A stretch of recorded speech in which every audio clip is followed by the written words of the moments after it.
दोस्तों, आज शैतान ने लोगों को इतना अधिक भ्रम में डालकर रखा है कि लोग समझ ही नहीं पा रहे हैं कि वे धोखे में हैं। क्या आपने कभी सोचा कि बाइबल एक होने पर भी हम मसीह लोग क्यों अलग अलग संस्था और शिक्षाओं में बटे हुए हैं? जब बाइबल एक है तो शिक्षा भी एक होनी चाहिए। आज कोई अपने आप को पेंटेकॉस्टल, कोई बैप्टिस्ट, कोई लथरन, कोई कैथोलिक और न जाने क्या क्या कहता है। पौलुस इसी बात को पहला कुरिन्थियों 1:13 में कहता है कि क्या मसीह बंट गया? असल में मसीह बटा नहीं, बल्कि उसे बांटा जा रहा है, क्योंकि वचन कहता है इब्रानियों 13:8 कि यीशु मसीह कल और आज और युगानुयुग एक सा है, वह बदलता नहीं। और मसीह यूहन्ना 1:1 के अनुसार वचन है। तो फिर कौन है तो मसीह को बांट रहा है? प्रियो, जैसा कि आप जानते हैं कि शैतान ही है जो मसीहियों को अलग अलग शिक्षा में बांट रहा है। पर कैसे, आइए उन बातों में से एक छोटी सी बात को जानने की कोशिश करें। मगर उससे पहले अगर आपने हमारे चैनल को सब्सक्राइब नहीं किया है तो चैनल को सब्सक्राइब कर दें और नीचे के बेल आइकॉन पर क्लिक कर दें। दोस्तों, होशे 4:6 कहता है कि मेरे ज्ञान के न होने से मेरी प्रजा नाश हो गई। लोगों का नाश होने का कारण परमेश्वर का ज्ञान अर्थात वचन का सही ज्ञान न होना है। आजकल बहुत से लोग झूठी आत्माओं को बड़े मजे से सुन रहे हैं और वहीं झूठी आत्मा लोगों को नरक लेके जा रही है और लोगों को पता नहीं है। मेरा आपसे निवेदन है कि वीडियो को बिना स्किप किए देखें, क्योंकि अगर आप पूरा देखेंगे नहीं तो समझेंगे नहीं। वीडियो पूरा देखने के बाद आप डिसीजन लीजिएगा कि ये बातें सही हैं या नहीं। प्रभु यीशु मसीह ने जैसे ही मत्ती 28:19 में कहा कि इसलिए तुम जाकर सब जातियों के लोगों को चेला बनाओ और उन्हें पिता और पुत्र और पवित्र आत्मा के नाम से बपतिस्मा दो, तब से क्या स्त्री क्या पुरुष सबके सब लोगों को चेला बनाने की दौड़ में दौड़ पड़े। सबको यही लगने लगा कि परमेश्वर ने मुझे सुसमाचार प्रचार के लिए बुलाया है। यह सच है, हम सबको परमेश्वर ने सुसमाचार प्रचार करने के लिए बुलाया है। पर एक वचन को पूरा करने के चक्कर में आज लोगों ने बाकी वचन को अनदेखा कर दिया है। आज जबकि वचन पुरुष को कलीसिया और घर का अधिकारी ठहराता है और स्त्री को पुरुष के अधीन रहने के लिए कहता है, पहला तीमुथियुस 2:11, पर आज इसका बिल्कुल विपरीत है कि पुरुष स्त्रियों के अधीन हो गए हैं। आज बहनें कहती हैं कि वचन कहता है अब न कोई यहूदी रहा और न यूनानी, न कोई दास न स्वतंत्र, न कोई नर न नारी, क्योंकि तुम सब मसीह यीशु में एक हो। यह सच है कि परमेश्वर महिलाओं की उतनी ही परवाह करता है जितनी वह पुरुषों की करता है। महिलाएं घर, चर्च और समाज के लिए उतनी ही महत्वपूर्ण हैं जितने पुरुष हैं।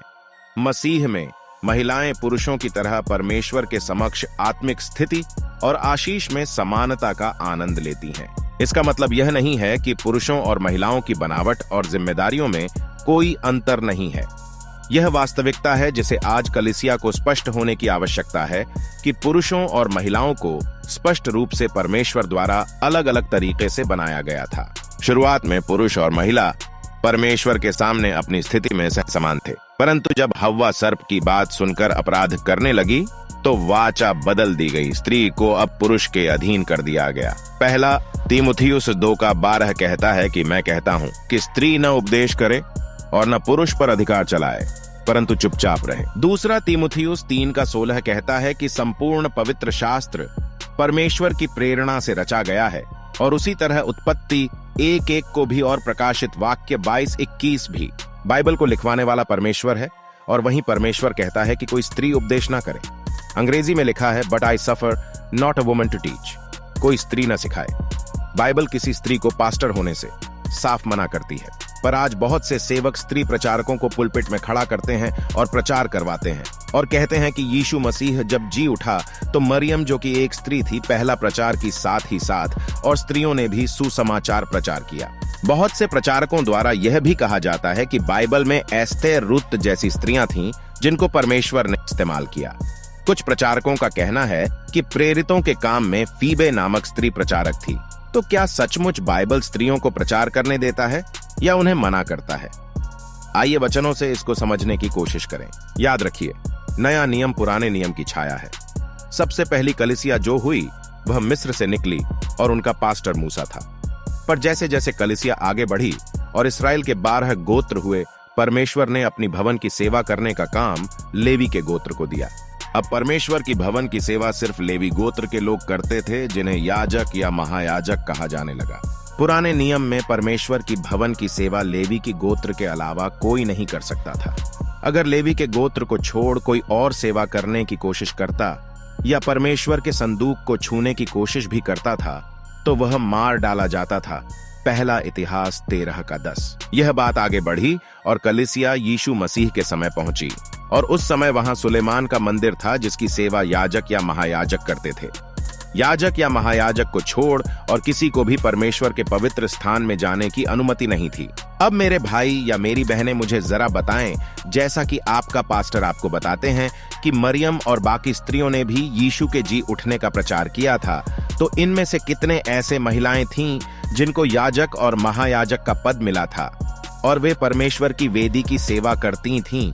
आप पूरी बाइबल ढूंढ के देख लीजिए, किसी भी स्त्री को परमेश्वर ने कभी भी याजक और महायाजक का पद नहीं दिया।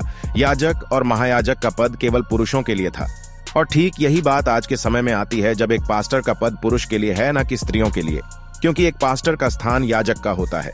पहला तीमुथियुस 3:12 कहता है, सेवक एक ही पत्नी के पति हों और बाल बच्चों और अपने घरों का अच्छा प्रबंध करना जानते हों।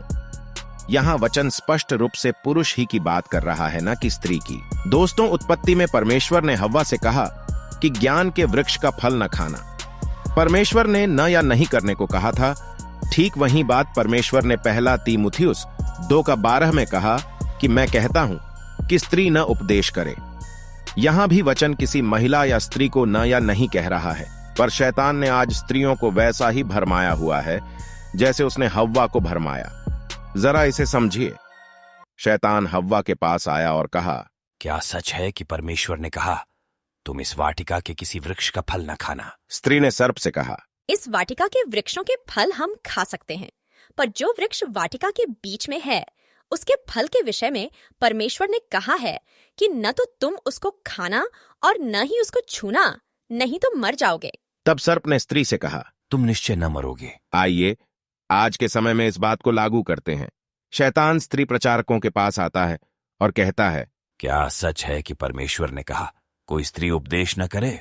स्त्रियां कहती हैं, परमेश्वर ने कहा है कि तुम सुसमाचार प्रचार करना, भविष्यवाणियां करना, पर पुलपीठ में प्रचार न करना, नहीं तो मर जाओगे। तब शैतान स्त्रियों से कहता है, तुम निश्चय न मरोगे, वरन पुरुष जो कि परमेश्वर के स्वरूप है उसके तुल्य हो जाओगे। और फिर बहनें प्रचार करती है और लोग उन्हें सुनते हैं और सुनने के द्वारा शैतान की झूठी शिक्षा को मानते हैं और परमेश्वर से दूर होते हैं, जैसा आरंभ में हुआ था। वचन कहता है पहला तीमुथियुस 2:14, और आदम बहकाया न गया पर स्त्री बहकावे में आकर अपराधिनी हुई। आज भी स्त्रियां भी ठीक उसी तरह से बहकाई जा रही हैं और लोग उन्हें सुन रहे हैं। याद रखें, मरियम और बाकी स्त्रियों ने सुसमाचार सुनाया था, भविष्यवाणी की थी, जिसे बाइबल मना नहीं करता, पर उन्होंने कभी भी पुलपीठ में खड़े होकर प्रचार नहीं किया था। यही वो बात है जिसे आज बाइबल करने से मना करती है। आपने कभी किसी भी महिला महायाजक को नहीं देखा होगा। आपने बाइबल में कहीं भी किसी महिला को याजक नहीं देखा होगा। बाइबल में आपने कभी किसी महिला को पास्टर के रूप में नहीं देखा होगा। निश्चित रूप से उनमें से कुछ भविष्यवक्ता वगैरह थे, जैसे मरियम और अन्य स्त्रियां और एस्तेर, या उनमें से एक इस्राएल पर न्यायी था। कभी कभी वे उनके ऊपर रानियां होते थे और इसी तरह आगे भी राजा और रानियां। राजा की मृत्यु पर रानी को उसकी जगह तब तक लेनी पड़ती जब तक कि वे दूसरे राजा को नहीं चुन लेते। महिलाओं को बाइबल भविष्यवाणी करने, अन्य भाषाएं बोलने और उनका अनुवाद करने की वरदान देता है, परंतु उन्हें पास्टर होने नहीं कहता है। उन्हें कलीसिया के अंदर में प्रचार करने से मना किया गया है।